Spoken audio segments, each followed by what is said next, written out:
All right, Dr. Colin Clarke joins me now. Thank you very, very much for talking to me. I know you're super busy. You're just on MSNBC, and now you're slumming it with me in the shed. Thank you.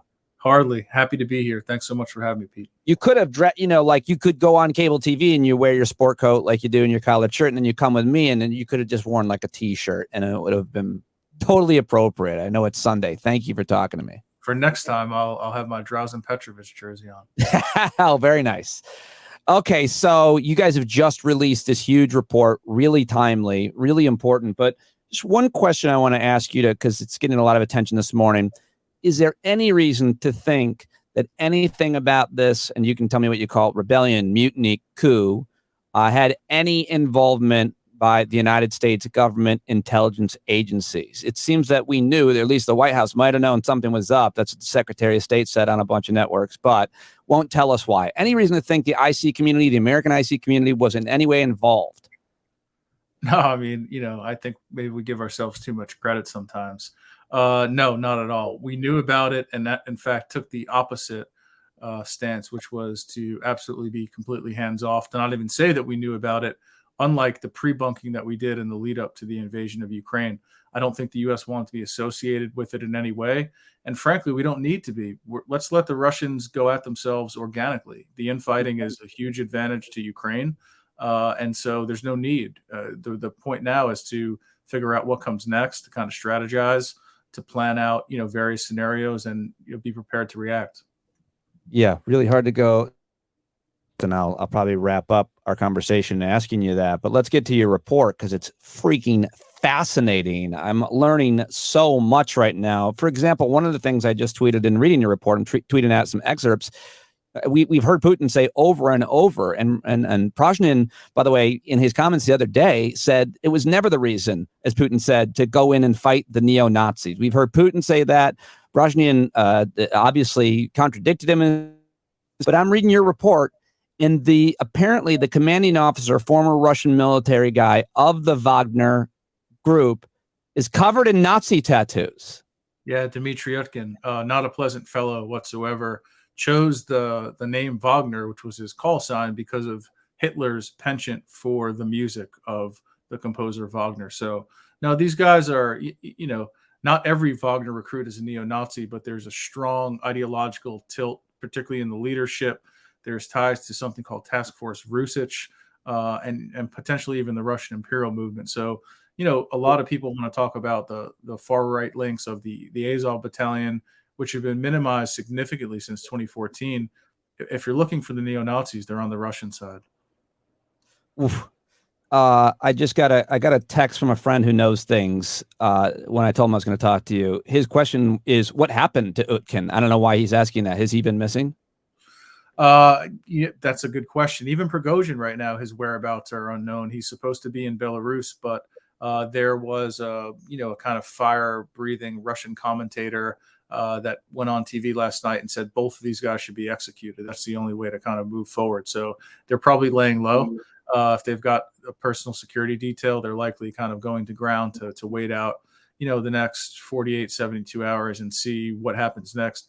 Typically, when you cross someone like Vladimir Putin, you end up eating a polonium salad or falling out of a window. Russia has these really drafty windows that people fall out of frequently. And so, who knows how much longer someone like Prigozhin will be around after the latest stunt.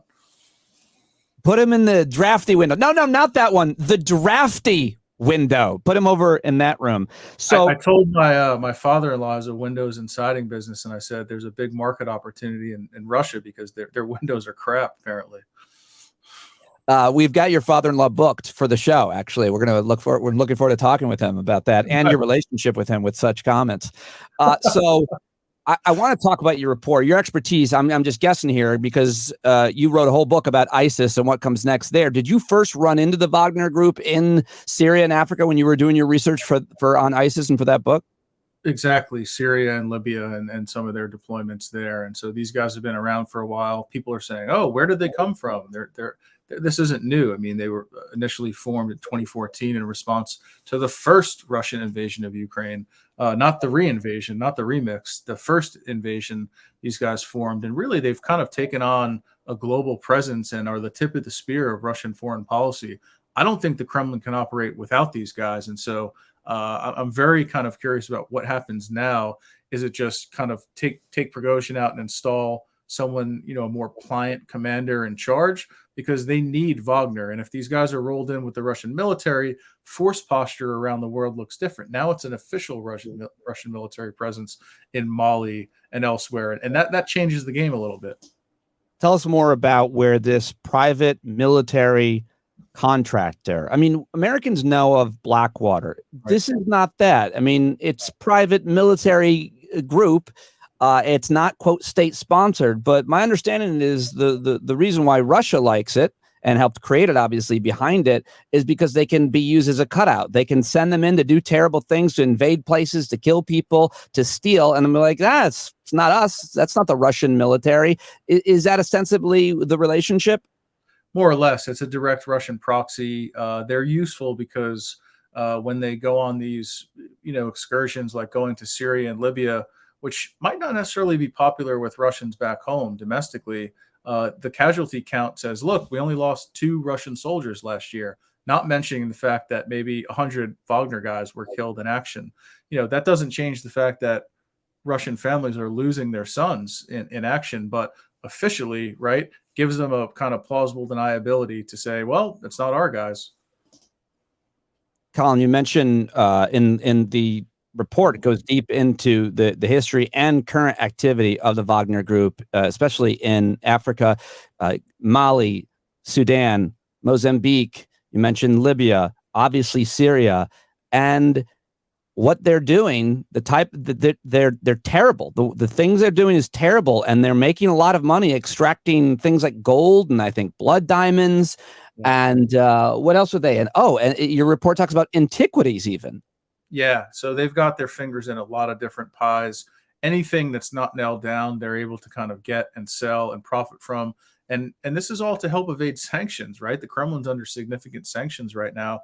That's why I said, earlier, the Kremlin needs these guys. In fact, I'd say they're even addicted to mercenaries. At this point, they're the lifeblood of what's kind of keeping Russia afloat during this, past year and change since they've invaded the Ukraine. And frankly, the Russian military has performed pretty poorly. I don't think Russia deserves to be involved in any conversation about great power competition. They're not a great power. Their military fought, like crap, frankly.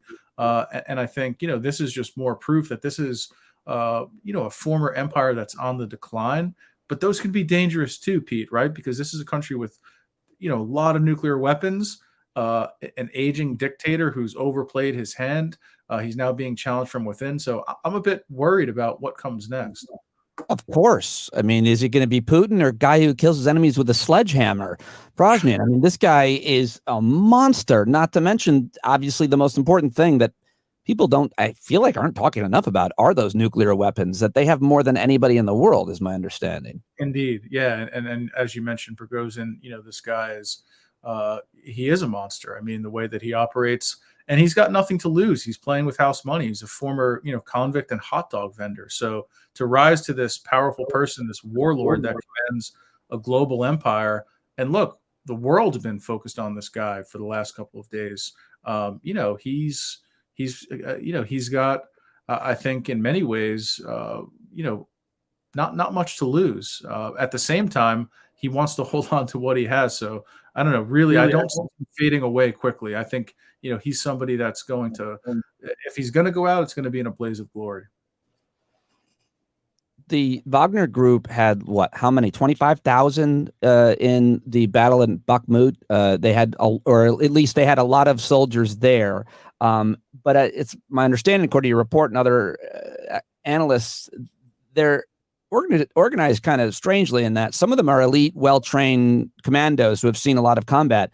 And then some of them are cannon fodder. They're former prisoners who apparently they let out And not only they give them their freedom to maybe die, they also give them the drugs that they need for different kinds of things like AIDS and hepatitis and other things that they're not getting in jail. And what I keep reading, Colin, is that they're being sent in, quote, waves and just being killed. But I mean, what does that mean? Does it mean what it sounds like it means? Yeah, it's truly dystopian. I mean, these guys are considered expendable, and I think that's what a lot of what Prigozhin railed against was. They weren't getting the ammunition. They were told, if you don't have a weapon, pick up one from a dead person in front of you. If you, if, and frankly, a lot of them, the casualty count was so high because these guys weren't being prioritized on the battlefield. So after getting injured, a lot of them would bleed out and die. When if Russia had modern kind of military medicine and prioritized these individuals, they may have lived. I mean, they'd be maimed and wounded, but they'd live.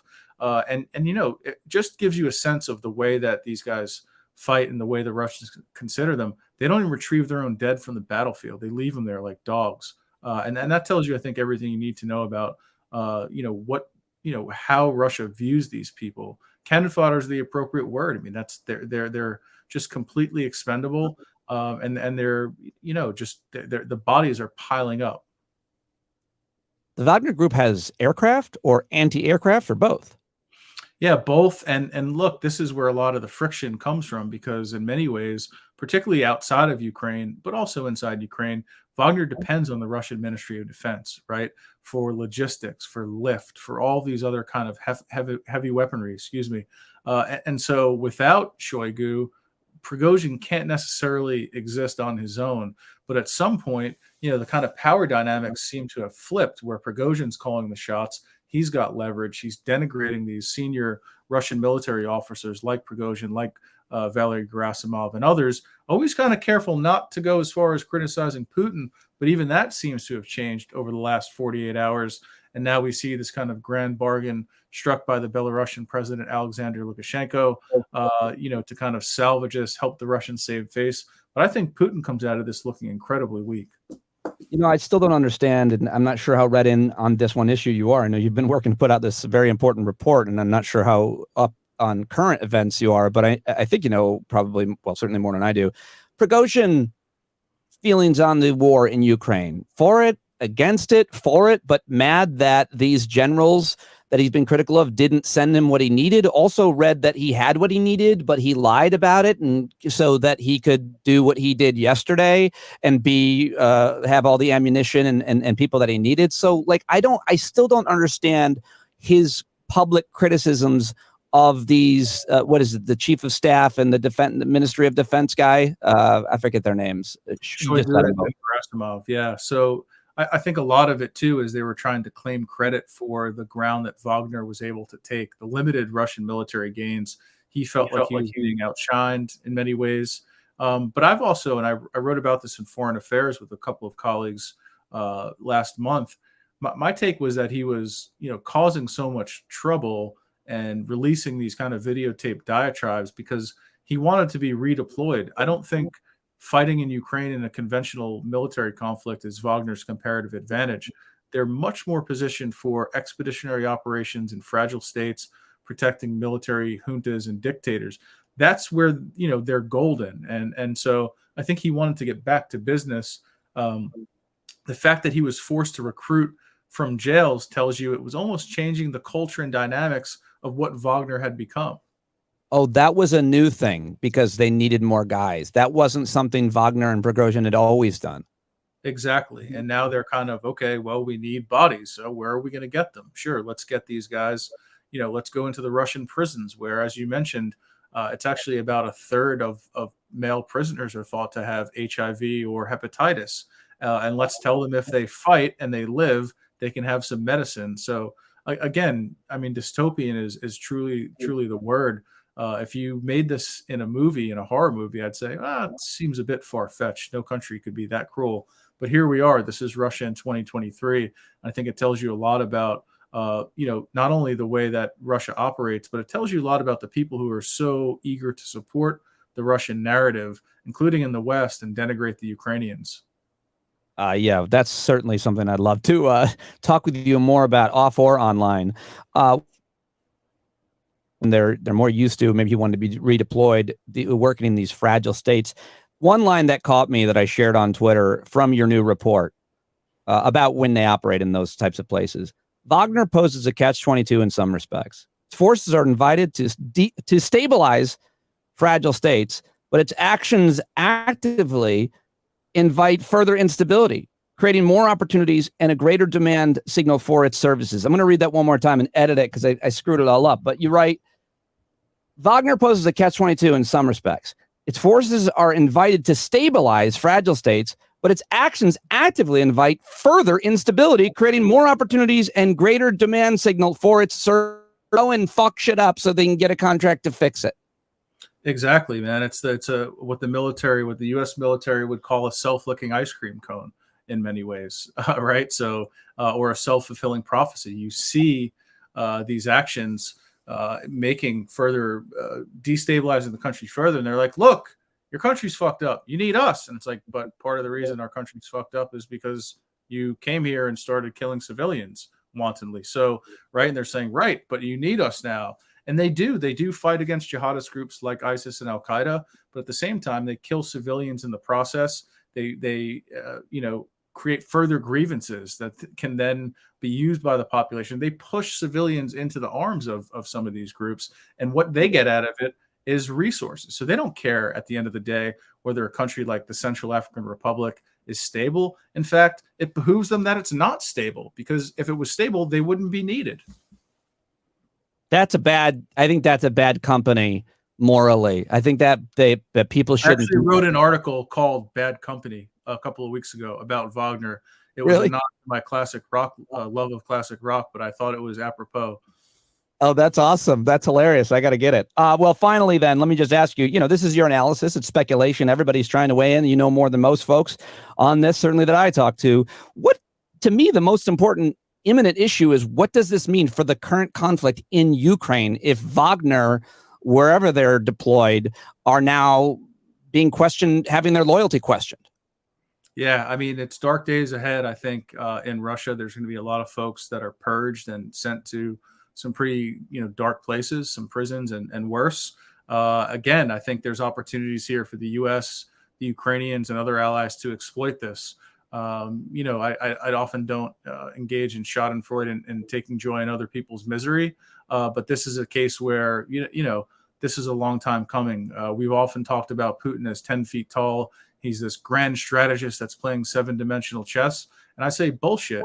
He throws a lot of stuff against the wall, see what sticks, and does more of it. This shows you exactly how myopic he's been. Yeah, I don't know much, but I know that before he invaded Ukraine, Vladimir Putin was in a pretty good spot internationally.